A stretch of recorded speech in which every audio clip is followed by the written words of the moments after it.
नमस्कार शिक्षार्थियों, कोल रेडियो में आपका स्वागत है। आइए हम पृथ्वी दिवस पर सुनते हैं एक रेडियो श्रृंखला विश्व गुरु भारत। यह भारत के वैभव की गाथा है जो हमारा राष्ट्र धर्म होना चाहिए। हर साल 22 अप्रैल को दुनिया भर में पृथ्वी दिवस मनाया जाता है। इसे पहली बार 1970 में मनाया गया था। इस दिवस को मनाने का मुख्य उद्देश्य लोगों को पृथ्वी और पर्यावरण के संरक्षण हेतु जागरूक करना है।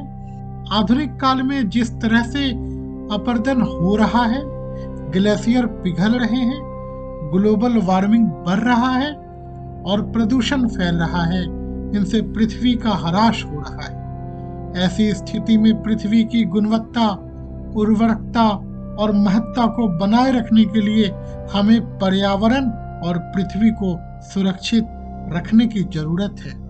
इन महत्वाकांक्षी उद्देश्यों को पूरा करने हेतु हर साल 22 अप्रैल पृथ्वी दिवस मनाया जाता है। हमारी वैदिक संस्कृति में प्रतिदिन पृथ्वी पूजन का विधान हमारे शास्त्रों में भी वर्णित है। ओम पृथ्वी तवया धृता लोका देवी त्वयं विष्णुना धृता तयं च धार्य माँ देवी पवित्रम कुरु चाशनम। प्रतिदिन प्रातः उठकर पृथ्वी पर स्पर्श करने के पहले इस मंत्र का उच्चारण भी किया जाता है। आज से ही हम उन सब आचरणों को अपने नित्य जीवन में अंगीकार करते हुए अपनी इस धरा के प्रति अपनी वैदिक संस्कृति को जीवित रखते हुए इसे बचाने का संकल्प लें। यदि यह धरा बची रहेगी तभी हम एवं हमारी संतति भी बच सकेगी।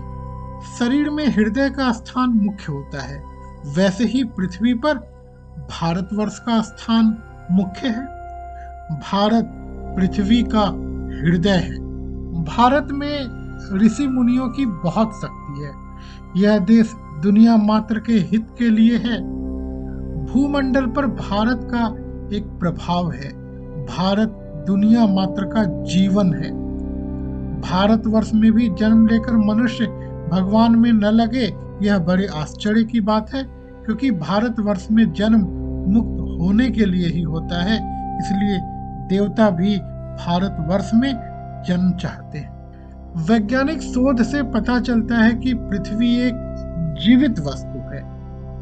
रिसर्च के बाद एस्ट्रोबायोलॉजिस्ट ने पाया है कि जिस तरह हम लोग रहते हैं धरती पर, वो न सिर्फ जीवित है बल्कि उसके पास अपनी बुद्धि भी है। वैज्ञानिकों ने इसे प्लानेटरी इंटेलिजेंस का नाम दिया है, जिसमें किसी भी ग्रह के पास सामूहिक ज्ञान से लेकर जानने समझने की क्षमता की बात कही गई है। इस रिसर्च को प्रकाशित भी किया गया है।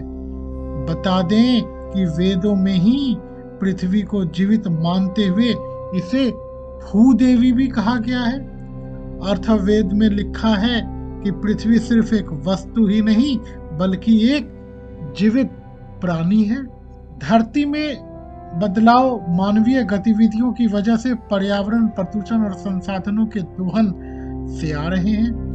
वैज्ञानिकों का कहना है कि पृथ्वी की बुद्धि और ज्ञान को समझकर हमें इसका भान होगा कि हम इसके साथ कैसा व्यवहार करें और इसकी मदद करने के साथ साथ संसाधनों का उपयोग किस तरह से करें। आइए हम इस अवसर पर हम सब भावी पीढ़ियों के लिए वातावरण को प्रदूषण मुक्त करने, अपने आसपास स्वच्छ रखने व धरती को हरी भरी व सुंदर बनाने का संकल्प लें।